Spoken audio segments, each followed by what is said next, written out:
Hi, and welcome to the latest instalment of Reflections in the Sacred Self. What I'd like you to do now is imagine a state where your body and mind are in perfect harmony, where no matter what chaos is happening around you, there is inner calm. It isn't a dream, it's a learnable skill. And that's exactly what we're going to be exploring in today's video, the subtle art of somatic stillness. So what you're going to get today, what we're going to talk about is how stress shows up in the body even when you don't know it's happening. And we're going to talk about the internal sensors, so like the vagus nerve and interoception, so how you can kind of detect that stress when it's happening and using those as the keys to deeper calm. And I'm also going to take you through 3 simple somatic practices that you can actually try with me to reset your nervous system in real time. So stick with me to the end because I'll also share how to weave these micro practices into your day so you're not just calming down in the moment, but building long-term resilience and presence. So if you've been feeling anxious, wired, or overwhelmed, this video will give you practical tools to return to calm gently and without force. So without further ado, let's get on to it. And let's talk about the body's sort of silent body language. So when we're suffering from stress and when we're stressed, we have a lot of activity going on in our brain. So we sort of think, oh, everything's happening in our heads. It's all going there. But actually your stress lives in your shoulders. It lives in your jaw. It lives in your stomach. It lives in your neck. You know, that like you can't turn your neck. It lives in all parts of it. Often in your hands, you'll notice your hands are really tensed up. It's just living in all parts of your body. It's living in your breath because you're breathing up here. You're not breathing down into your stomach. The whole body is living in stress, essentially. And even when you think you're coping, your body might actually tell you a different story. So your body might be really tensed up. And you might be using your shallow breathing, like I said, and your brace for impact. You're kind of all ready. And you don't realize the level of stress that you're living under. Now, when I was teaching yoga once, my mum used to do my classes sometimes. And I found it really hard teaching her because she was like constantly in this state of stress. And I would say like, lift your arms up. And I just mean like, lift your arms up. And she would be like this, rigid, my arms are really tense. And I'm like, I didn't say tense your arms, like just lift your arms above your head. And we don't realize like that kind of tension that we're holding, we're kind of like really grasping onto it. And we're grasping onto all parts of our body. And that's just a sure sign that you're living in and within this fight or flight response. And it's kind of overwhelming your body, and then that's affecting your mind, but you don't even realize. You think, I'm not stressed. And sometimes the mind might not even be having those stressful thoughts, but your body is saying, I am super stressed because everything's tense, my jaw's tight. Actually, for me, if I go back a long time, so when I was working in banking, and I didn't realize how stressed I was until I started to get this pain in my jaw here. And I went to the dentist, and basically my teeth were all ground down because I'd been grinding my teeth so much in my sleep through stress that I was waking up with my jaw locked. I was like this, and I had to like shove it because it was stuck. And then my teeth were all wound down, and the level of stress that was in my body was like off the charts, and I didn't even realize I was that stressed. And so these are the little signals your body is sending you. So your body is acting out the stress, even if it's not happening in here. So what you can actually do is take time on a regular basis to tune into your body. And you can do it with me right now. So as long as you're able to, wherever you are, just close your eyes right now and tune into the sensations of the body. So notice the jaw. What can you feel in the jaw? Does it feel relaxed? Does it feel tight? Move it around a bit and see what it feels like. And then notice your shoulders. Are they lifted? If you're carrying a lot of stress, you will find that often you're holding your shoulders up towards your ears. So can you just relax them? We're not trying to force them down, just relaxing, just feeling what's happening. And notice your belly. Is it soft? Or is it tense? Where's your breath happening right now? So become aware of your breath. We're just noticing. Just notice. Sometimes the act of just noticing what's happening in your body shifts it and it begins to relax. So just be aware of it. Right. So that's just the first step of like becoming aware. So you're not doing anything, But actually, that awareness is a calming process. That's actually calming you internally as you're doing it, but it's enhancing your ability to understand your body as well. So we've got lots of different internal sensors going on. And I've talked in the previous video about the vagus nerve and how that basically the tone of that will determine how easily you come back to being calm. And it will switch you from the fight or flight to rest and digest. And it's that thing that's kind of controlling that nervous system response. And then you have interoception. Now, this is the ability to do what we just did, right? Where you just go and feel what's happening inside and you're listening to your body senses, you're responding to it. So you're starting to kind of tune in to, okay, when my body does this, it usually means this. And you start to use your body as your cue to understand what's happening for you externally. So you might have, we all have this, right, when somebody we don't get on with that well, and they say something and we don't want to kind of like get into an argument, so we might clench our teeth, right? We just go on that day, but we're holding it in. We might be smiling, and you can feel that tension around your jaw, okay, because you're not saying what you want to say. So it's then saying, okay, right, when I notice that happening, this is what's going on. And then it's like kind of developing skills to deal with it. So you might have a nervous system calming, but something like that where you're holding in words, you might decide to express them in a way that you don't necessarily express it to the person, but you can express it externally to yourself or write it down. So you're relieving that need for that tension. And over time, you'll kind of develop more understanding of what the different signals in your body mean. So, for example, I have a dodgy shoulder, I'll call it that, dodgy shoulder. And at points of extreme emotional stress, my shoulder will flare up. So it started after my dad committed suicide. And then I had a long-term partner who broke up with me to get back with his ex-girlfriend. And then the week they got married, I had a week of, I would say, and this is a long time ago now, excruciating pain in my shoulder. And I knew the second it came out, it was my body's response to the emotional pain. I didn't feel, and this was the weird thing, I didn't feel consciously any emotional pain that was happening, but my body was telling me, you absolutely do have emotional pain. And so it was worth listening to that. And it's just remembering that the more you tune into your body, the easier it becomes to catch the stress before it kind of completely overwhelms you. So we're going to do another mini practice now. And this is another tuning into your body. So this is practicing the interoception. So we're going within. So again, if you can, you close your eyes and just place your hand on your chest. And can you feel your heartbeat? So really tune in.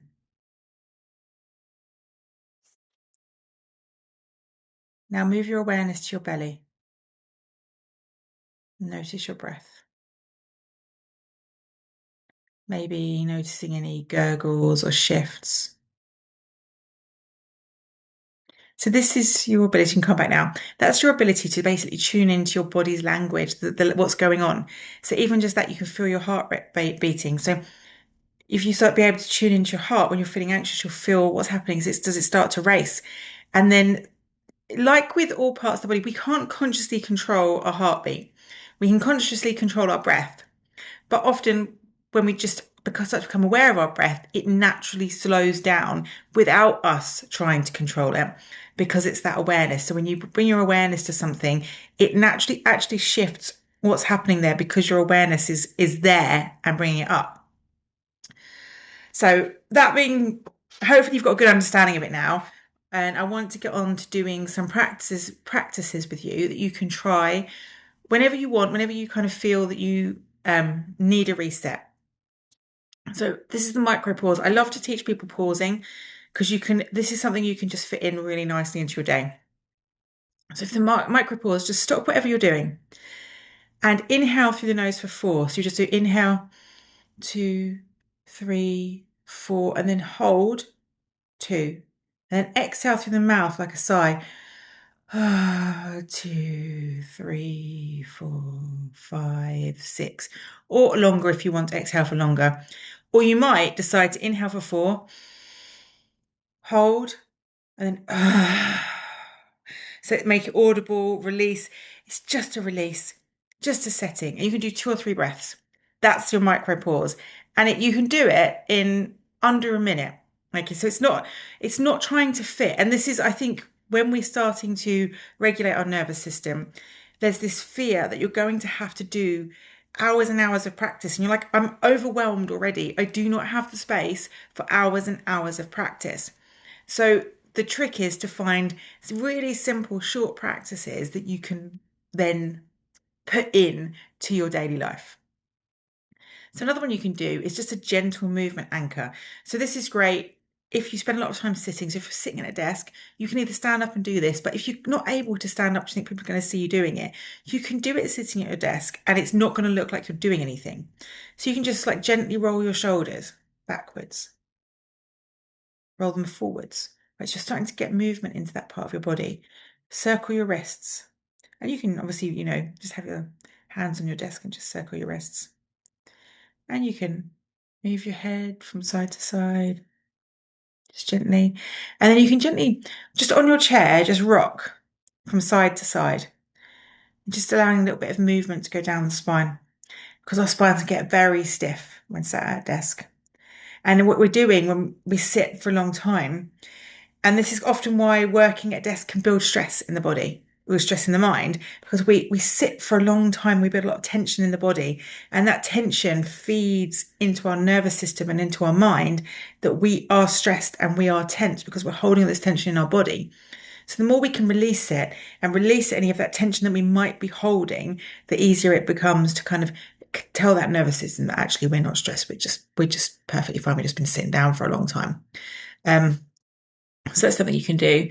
And then you can actually use breath. So rather than just a micro pause, you can actually focus on doing a breath that is designed to fully bring you back to a calm state and to focus you in a different way. So there's lots of different breaths you can do this. So I like to do a coherent sort of breath where you're going to slow the breath down. So you're just slowing it down to 5 to 6 count in and out. So it's equal breath in and out, just slowing it down from your natural rhythm. So I can give you, say, 5 or 6, but it depends. One, it depends how you count, and 2, it depends what your natural breath is. So if you have a naturally deeper breath and a longer breath, then obviously your count's going to be longer.